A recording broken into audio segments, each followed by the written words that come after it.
As a man and as a president, he leaves everything behind. He just run away. And I knew how embarrassing it is. And even I was embarrassed as a woman. Hello friends, this is Imtiaz Gul with Imtiaz Gul YouTube.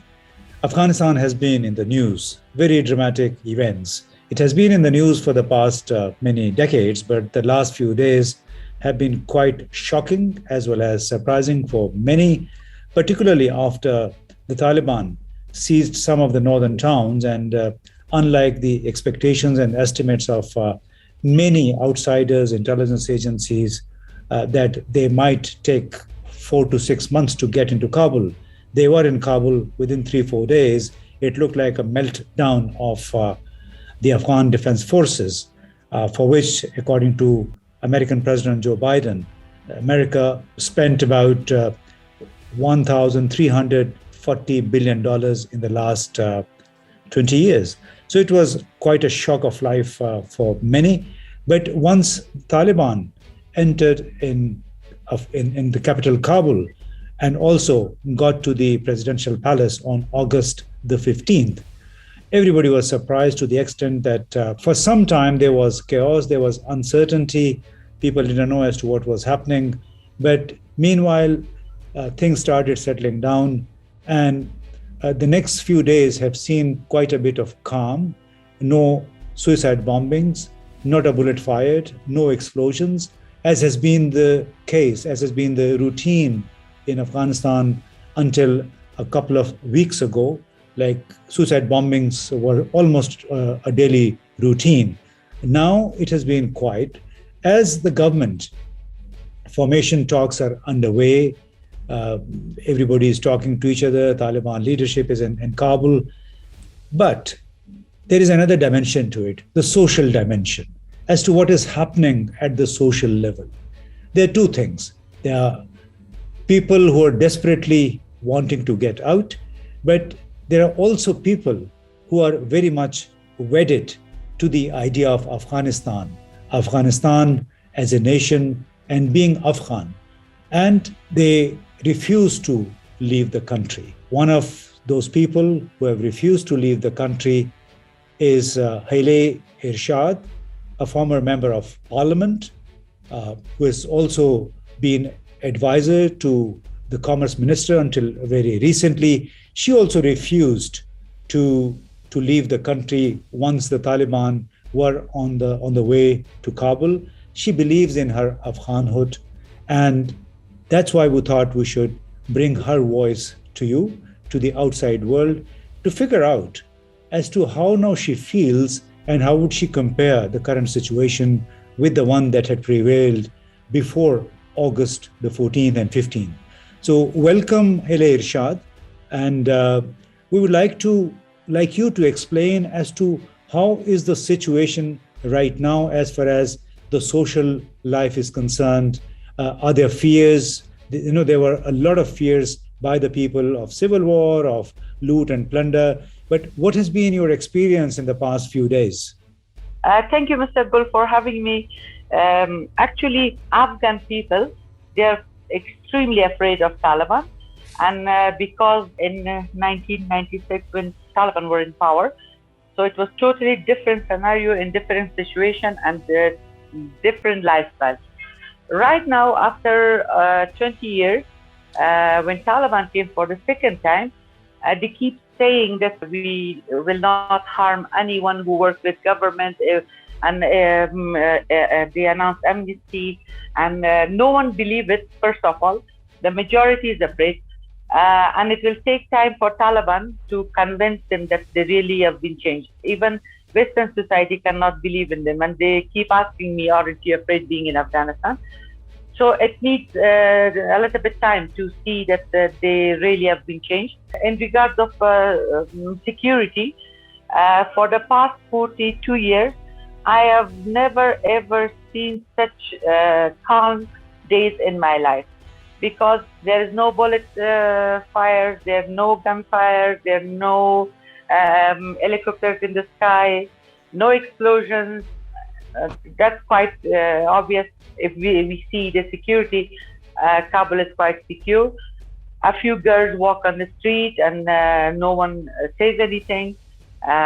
Even they didn't change their lifestyle or also their clothing. And they walk on the street, and I have seen them, even my own friends. They can go from one place to another place in a secure situation. But there is one major problem in social life, and also there are groups of people who are wearing clothing like Taliban, and they put black turban on, and they enter to the houses and they create problems for people. Although in the beginning Taliban announced that they are going to collect government employees' weapons and cars, and of course the houses which will belong to government. But later on they announced that it's okay now, it's a chaotic situation, we will stop collecting the weapons. But still, these groups of people who claim that they are Taliban, these people create problems in some areas.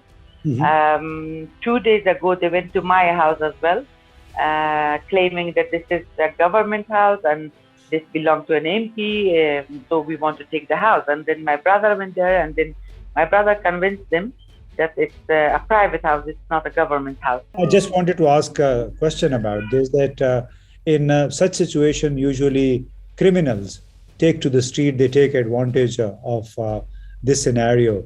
So how are the authorities or the Taliban now dealing with such instances? Mr. Gul, to be frank, we don't have a proper government right now, but still the situation, except the airport, inside the city, everything is calm and everything is secure. But as I said, this young generation, there are different groups of young generation, although a few of them got arrested by Taliban. They create that problem. What Taliban said, they managed to have a small committee, and then they spread it different telephone numbers and WhatsApp numbers, and people can call them. But still, when you call them, giving the address is difficult. As you know, in Kabul, we don't have proper electronic addresses, and they cannot reach on time, and sometimes the lines are very busy, so they have to manage it in a different way. They have to divide Kabul in small districts, and for each district they should have separate telephone numbers and separate staff. Okay. And of course, for the time being, I think it's difficult for them, because even the leaders are not in Kabul. As I heard today that Mullah brother is on his way from Kandahar to Kabul, but I'm not sure if he arrived or not. So these are the problem right now. Why didn't you decide to leave the country? You have hung around. Are you optimistic about the future? There are two reasons why I still stayed in Afghanistan. Actually, I came back on the 10th of August to Kabul. I was in France, and I kept hearing from my friends that the do not come situation will be changed soon. I knew about it, but I decided to come and to stay with my people, because people voted me and they trusted me. And I am a kind of leader for them. If a leader is weak and if a leader will be scared, so it's not a good sign for a leader. So I came back. This was one reason that I came back, because of my people. Second reason, I really love my country and I want to be in this country. Living one day in Afghanistan is 1,000 times important for me than living 10 or 15 years in Europe. So I came for this reason, and then later on, when I saw my own president, for whom I campaigned in 2014, and I was his spokesperson, when my own president, as a man and as a president, he leaves everything behind, and he just run away, he just flee.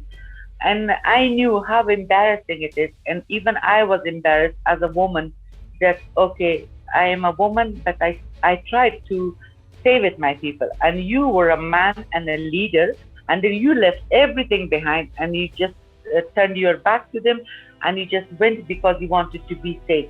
And the reason our president gave for running away or for fleeing, He said because the history of 1996, while Dr. Najib was killed, that will be repeated. So the flight of your president, your former president, and many of those who want to leave the country brings me to the very pressing question. These emergency evacuation flights by the Americans, by the British, by the Germans, what message is this sending to the rest of the people? Isn't it a scandal that they just want to take out people who they say work for them, were their allies? What about the rest of the Afghans? Actually, this is the problem. Whenever I have interviews with international media, I keep asking them and keep telling them evacuation is not a solution. People who want to leave, especially ordinary people, and I think they are interested to live abroad. This is a different story. And if they evacuate just a small group of people, because this Afghans work with them in the embassies. So what about all the 35 million people inside Afghanistan? If it's really dangerous, then the rest of 35 million are human beings as well. Why would you leave 35 million people and just would take 20,000 or 30,000 Afghans? The ordinary people who want to live and go abroad, I don't have anything against them. It's their own choice. It's a democracy. So like they can make their choice. But I really feel bad. Member of parliament, ministers, and all high-ranked government employees, they just keep running away. And for me, just one thing is so obvious as an Afghan: people who was wrongdoers, people who were corrupt, people who did bad things to their countries. Of course, they are afraid because they can't face their own people. And once their